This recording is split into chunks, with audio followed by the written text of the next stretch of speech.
All right, in today's Spotlight, billionaire Elon Musk announcing that his company Neuralink has implanted a wireless chip in a human brain for the first time. Elon Musk's controversial Neuralink is ready to test its brain chip implants on humans. For decades, tech companies fought over the same thing: your attention. They built platforms to capture your clicks, your likes, your time. But what if the next platform isn't on a screen? What if it's inside your skull? In 2016, a company quietly formed around a simple idea. The most valuable data in the world might not be your search history. It might be your thoughts. Neuralink didn't launch like a startup. There were no flashy product reveals, no consumer prototypes, just recruiting, secrecy, and a mission that sounded like science fiction. At the center was Elon Musk, already famous for rockets and electric cars, now aiming for the one frontier even he hadn't touched: the brain. I never want to jinx it, but it seems to have gone extremely well with the second implant. So there's a lot of signal, a lot of electrodes. It's working very well. Neuralink was built on two stories. The first is heroic: restore autonomy. Let someone with paralysis type communicate, control a computer with a thought. The second is bigger and more unsettling: a future where healthy people choose an implant to merge with AI, to enhance themselves, to keep up. One device, two destinies. But the mission wasn't just ambitious, it was urgent. Inside Neuralink, pressure built around a familiar Musk idea: move faster than everyone else. And as the timelines tightened, the company began to change. People left, roles shifted, and the dream started to collide with something that doesn't care about deadlines: biology. The brain doesn't give up its secrets easily. To read it, Neuralink designed threads thinner than hair, thousands of tiny contacts meant to listen to the electrical whispers of neurons. But those threads can't be placed by human hands, so Neuralink built a robot to stitch them into the cortex. This wasn't an app. This was surgery. In July 2019, Neuralink broke its silence. A public reveal, carefully staged, confidently delivered. Musk spoke like the future was already built. He hinted that human implantation could happen soon, maybe even the next year. To the audience, it sounded like inevitability. To regulators and neuroscientists, it sounded like a warning. In August 2020, Neuralink introduced Gertrude, a pig with a brain implant, streaming signals in real time. It looked almost cute, almost normal, and that was the point. Make brain surgery feel routine. Make the impossible feel inevitable. In April 2021, Neuralink released the clip that changed everything: a monkey playing Pong with its mind. To millions of viewers, it felt like proof. But to experts, there was a footnote. The concept wasn't new. What was new was the showmanship and the speed. There was always one force Neuralink couldn't out-hype: the FDA. When Neuralink finally asked permission to implant a human, regulators said no. Not because they hated the idea, but because the risks were real. Battery failure, wires shifting inside the brain, removal that might not be safe. And suddenly, the story wasn't about the future anymore. It was about what Neuralink was willing to do, to reach it. Behind the demos, behind the headlines, another story was forming. A story about animals, pressure, and the hidden cost of moving fast. Every technological revolution has a hidden room, a place the public rarely sees. For Neuralink, that room was the animal lab.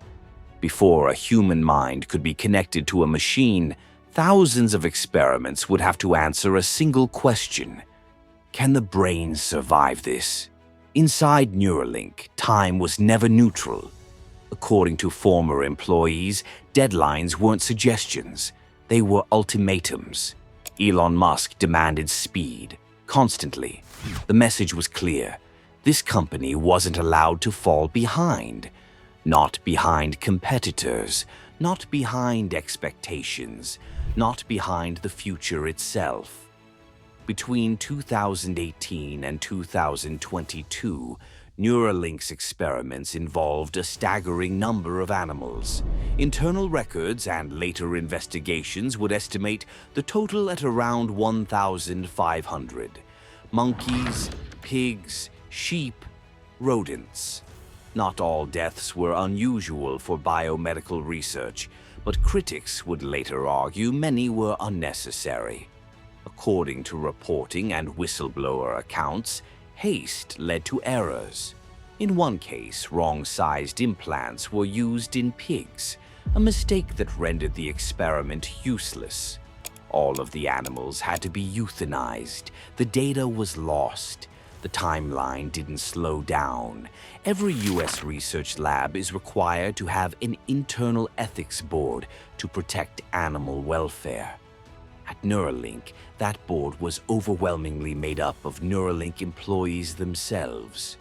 To critics, it looked less like oversight and more like a rubber stamp. Lawmakers took notice. By late 2022, federal authorities were paying attention. The U.S. Department of Agriculture's Inspector General opened an investigation into possible animal welfare violations. Separately, the Department of Transportation examined whether Neuralink mishandled hazardous biological materials during transport. For the first time, Neuralink wasn't just racing competitors. It was answering to the government. Neuralink rarely responded publicly. The company defended its work in general terms, insisting animal testing was necessary and conducted humanely. But it didn't deny the pressure, and it didn't slow down. Because while the investigations unfolded, another clock was still ticking. In early 2022, Neuralink made its move. It formally asked the FDA for permission to implant its device in a human being. The answer came back quietly, but decisively. Rejected.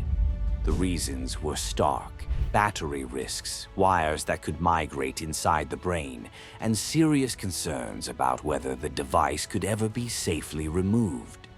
For Neuralink, this was the moment where vision met consequence.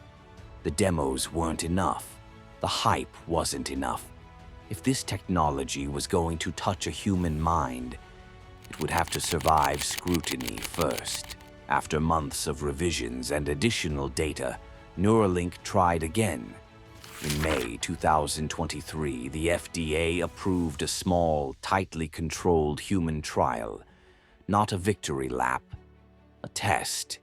And the stakes had never been higher. The experiments were over. The next subject wouldn't be an animal. It would be a human being. For years, Nolan Arbaugh lived in a body that no longer obeyed him. After a spinal cord injury, his connection to the physical world was reduced to what he could see and what he could think. When Neuralink came looking for its first human subject, he understood the risk, and he said yes. In January 2024, Neuralink crossed a line no company had crossed before. Inside a hospital operating room, surgeons prepared to place a computer directly into a living human brain, not as a concept, not as a demo, as a permanent experiment. The procedure took hours.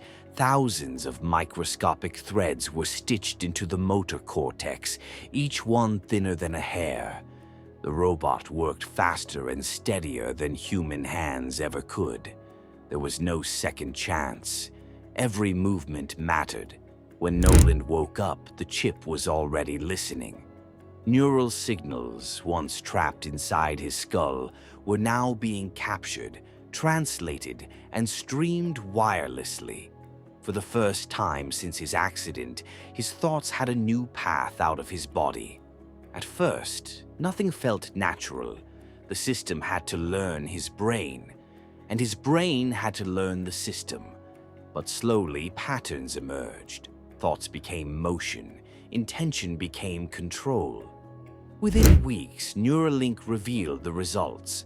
Nolan could move a cursor, browse the web, play games, not by moving his body, but by thinking. Very happy that I would be a part of something that I believe is so monumental and this next step forward of helping people with paralysis. For Neuralink, this was the moment everything changed. The technology worked. There was no victory parade. This wasn't a cure. It wasn't even a product. It was a feasibility study, proof that the concept wasn't science fiction anymore, and regulators were watching every step. Months later, a second patient received the implant. This time, the results went further. The user began manipulating digital objects, designing shapes in three-dimensional space using only thought. The signal was getting cleaner. The system was learning faster. By late 2025, Neuralink's trials crossed the Atlantic. In the United Kingdom, regulators approved the company's first European human implant. Within hours of surgery, the patient was already controlling a cursor. The experiment was no longer confined to one country. For the first time in history, a private company had placed a computer inside the human brain and demonstrated that it could restore digital control. But as Neuralink proved what was possible, another question grew louder. If this could be done safely, who else was racing to do it first? Neuralink wasn't alone. While Elon Musk was drilling into skulls, another company took a quieter path. Synchron, founded the same year as Neuralink, but chasing the same goal with a radically different idea. Don't open the brain. Go through the blood vessels instead. Synchron's implant doesn't touch brain tissue directly.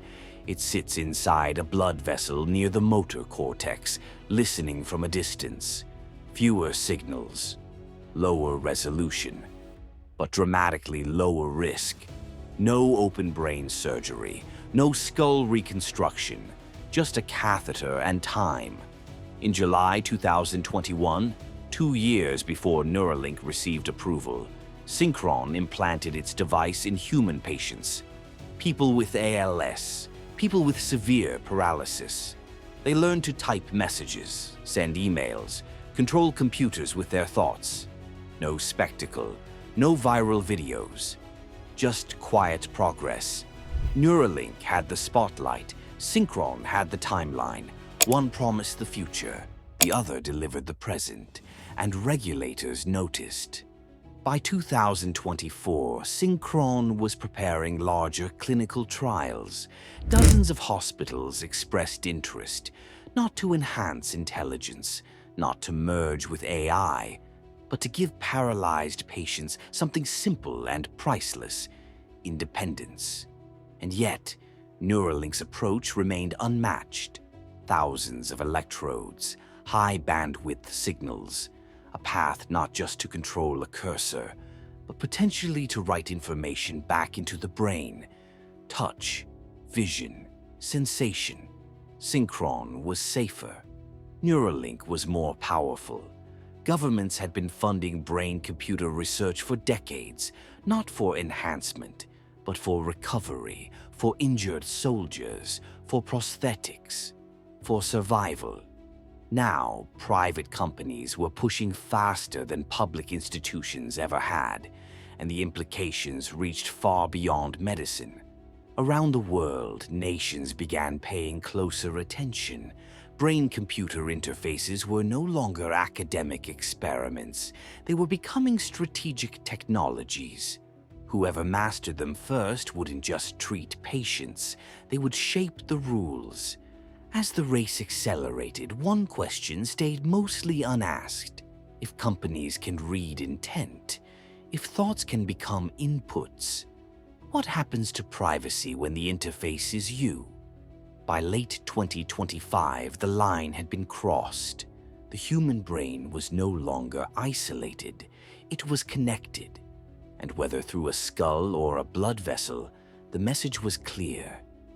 The age of brain-computer interfaces had begun. The technology worked. The question now wasn't if it would spread, but how much of ourselves we would give up along the way. After the first headlines faded, something unfamiliar settled in. Not celebration, not fear, but quiet. Because for the first time, the human brain had crossed a boundary, and nothing dramatic happened. No alarms, no chaos, just a cursor, waiting for a thought.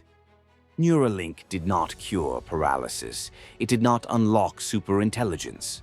What it did was more subtle and more important. It proved that thoughts could be captured, translated, and used reliably, repeatedly, in a human being. And once a technology becomes reliable, it stops being a miracle. It becomes infrastructure. Every platform in history eventually faced the same question. Who owns the data? With social media, it was your photos. With smartphones, it was your location. With Neuralink, it's intent. Not what you typed, not what you said, but what you meant to do. There is no evil monologue here. No villain pressing a button. Power rarely looks like that. It looks like convenience, like accessibility, like independence restored. And that's what makes it dangerous to underestimate. As of late 2025, Neuralink remained a medical experiment, tightly regulated, closely watched. But history suggests that platforms rarely stay where they begin. Tools built to heal often become tools that reshape society. And the fork in the road is already visible. For people like Noland, this isn't philosophy. It's function. It's the ability to act on a thought for the first time in years. And that truth complicates every argument, because the technology is not hypothetical. It's helping someone right now. Neuralink did not hijack the future. It cracked it open. What comes next will not be decided by one company, or one regulator, or one invention. It will be decided by how far we're willing to let technology follow us.